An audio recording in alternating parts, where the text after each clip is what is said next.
Because you've given the governor time to speak, please also give the Nairobi first, so that we can understand where. Okay, yes.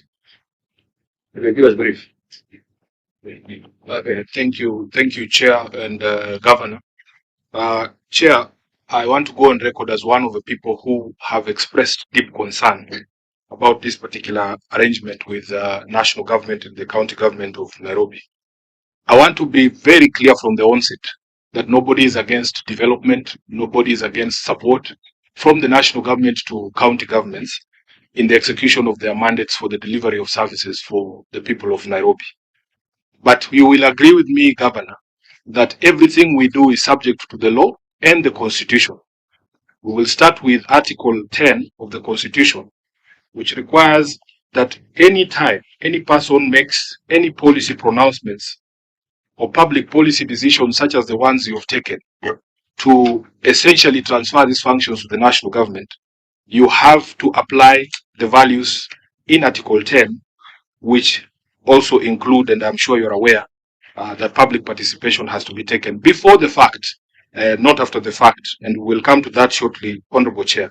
The agreement is expressed to be pursuant to Section 6 of the Urban Areas Act, and the Governor has rightfully referenced that whereas it anticipates an agreement between the two levels of government to support Nairobi recognizing its special standing, that particular section makes it subject to Section 2, subsection 2 of that Section 6, which says that the county government shall be run as a county government. And Honorable Speaker, I will send you straight to Article 176, which gives us a definition of a county government. Article 176(1) says there shall be a county government for each county consisting of a county assembly and the county executive. So that, Honorable Chair, any agreement under Section 6 of the Urban Areas Act must recognize that the only structure of management of a county is the one that is established under 176(1). So that if you introduce any management body outside those two, you are flouting subsection 2 of Section 6 of the Urban Areas and Cities Act. Honorable Speaker or Chair, Article 177 further establishes the membership of the county assembly and the county executive. It does not include, outside the speaker, outside the members of the county assembly, you cannot purport to introduce any other organ. And in the membership of the county executive as well, you cannot purport to introduce members of the national executive in the management of the county and then claim that you have done it in accordance with the law. Secondly, Honorable Speaker or Chair, public participation that is anticipated under Article 10(1)(c) is something that is required prior to decisions being made. Your Excellency, you entered into agreement. You have signed an agreement here. And I would want that when the committee starts interrogating, we need to understand as the people of Nairobi how long these conversations have been going.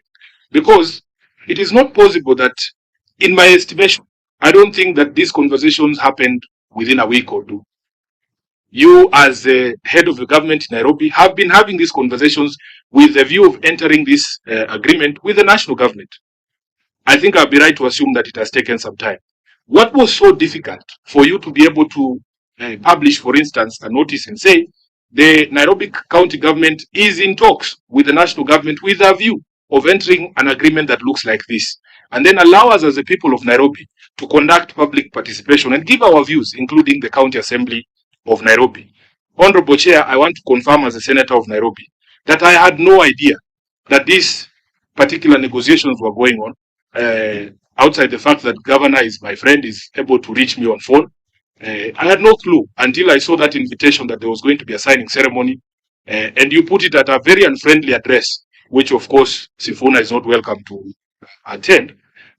We have seen the schedule that has been published for now, the public participation. The people of Nairobi are supposed to undertake that public participation tomorrow. Actually, it starts today at Charter Hall and then Friday in the constituencies. This is an egregious violation of the right of public participation, in my view, because you have already put pen to paper, Honorable Governor, and it is the courts in Kenya have already ruled that when the constitution requires public participation, it has to be meaningful. It cannot be a cosmetic exercise meant to rubber stamp something that has already been settled. So, Honorable Chair, I have a problem, and this Committee of Devolution must actually protect the people of Nairobi. If you read the text of the agreement, it actually only anticipates, Governor, amendments that might come from public participation. It says that if there are any amendments that are proposed by the people of Nairobi, and you yourself have alluded to the possibility of amendments, what you have called refining the agreement, but you and the president do not anticipate that the people of Nairobi in their righteous might can actually say, we don't want this agreement. So, whereas the agreement anticipates that you can accommodate our views and amend it, we, the people of Nairobi, can say we reject it in total. We have not seen where you accommodate that particular view. I will move on to the next one, Honorable Chair. The governor, being a former senator, is aware that in fact there exists legal mechanisms for us to be able to send specific support to specific counties whenever it is required, and noted that there is a specific need. Governor, we have passed the county government's additional allocations all this time when we've been in the Senate. You're familiar with that particular piece of legislation. It is possible, Governor, and I will give the illustration of the county aggregation parks. Nairobi County, because we do not consider it a need, when you look at the column of the county government's additional allocation, you will see Kiambu, our bedroom, receives money for CAIPS, county aggregation parks. On the column for Nairobi, it is blank because of the recognition that probably our priorities lie elsewhere. When the county governments began in 2013 on Buchea, there are counties that did not have headquarters. I went to Mandera and I found that they were given money specifically to a need to say, let us have county headquarters. They have built those county headquarters. If you look at the column for Nairobi, you will see that Nairobi does not receive money for county headquarters. So there is a legal instrument, Governor. There's a legal instrument. You should have pointed out to the president that it is possible for the national government to identify the specific need, for instance, on street lighting. Our bill for street lighting almost matches some of the money that some of these counties spend on school feeding programs and the other things. It is a special need, and it flows out of that Section 6 of the Urban Areas Act. We should have told the president, we have no problem receiving money for support of Nairobi. Put it in the proper legal instrument. Thirdly, Honorable Speaker, Chair, this question of, for instance, bursaries. You have had a fight with the national government and the control of budget, saying we are undertaking functions that are not supposed to be undertaken by the county governments. But under the recognition of our special needs as a people for support, especially when it goes towards education, I have been to counties like Mandera, even Nairobi has a bursaries program. Governor, if you look at the agreements that the control of budget required that counties do, there is no similar management mechanism that has been put in place. Musalia doesn't sit on our bursaries board, but we have an agreement so that you regularize it through the constitution. Thirdly and fourthly, the management committee. That is a problem that you as a committee will have to deal with. Musalia Mudavadi has sneaked himself into elective office in Nairobi because he is essentially undertaking the functions of your government. And I know he's your brother, but you don't have to share power with him.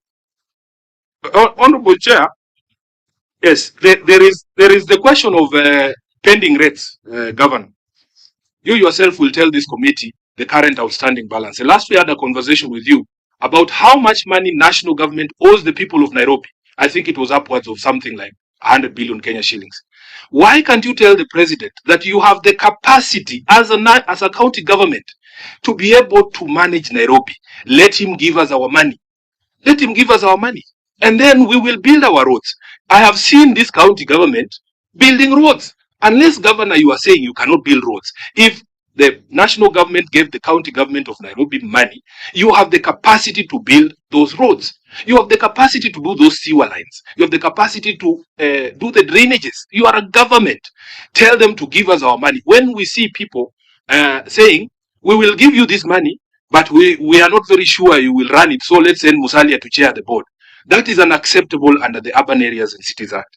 Lastly, Chair, we are concerned about the oversight framework because I sit in the County Public Accounts Committee, and we as a Senate, we are guided by the reports of the Auditor General. we are making the life of the Auditor General difficult when during an audit process, they have to go to various entities to be able to find documentation that support the expenditure of these resources.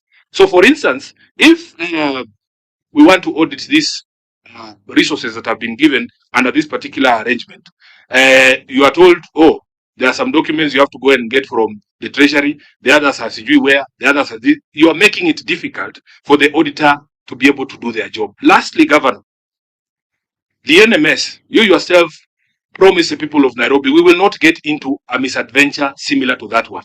This one is similar to that misadventure. It left us with a lot of pending bills. You have spoken to it. I heard you during your address to the county assembly. And Governor, you came before this Senate. You came before this Senate. This Senate helped you to extract a concession from State House that Nairobi people will not be paying the pending bills under NMS. We said the comptroller of State House, who was the accounting officer under NMS, should pay those resources. Governor, my expectation is when you go to State House, please remind the president that he is the one responsible for payment of those NMS pending bills before you sign the contract. You cannot just be there smiling and laughing, and yet you know the trouble that these contractors from NMS are going through. Let them pay their pending bills, and we don't want this misadventure again. With those few remarks, Honorable Chair, I thank you, and I reserve the right to ask any supplemental questions if the committee will allow me. Let's allow the governor to respond. Chair, which I can get all the questions. Yeah, okay. Because there might be. Okay. Chair, I thought because you gave the senator of the sitting room, you give the senator of the bedroom of Nairobi to also come through.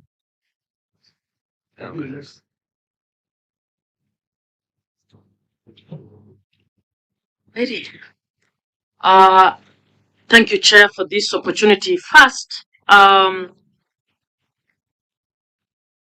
this committee has discussed the weak intergovernmental relations in Kenya. So to begin with, as the Committee on Devolution and Intergovernmental Relations, we have been working to get governments at the national and county level to understand the Kenyan form of devolved governance, which is collaborative and cooperative.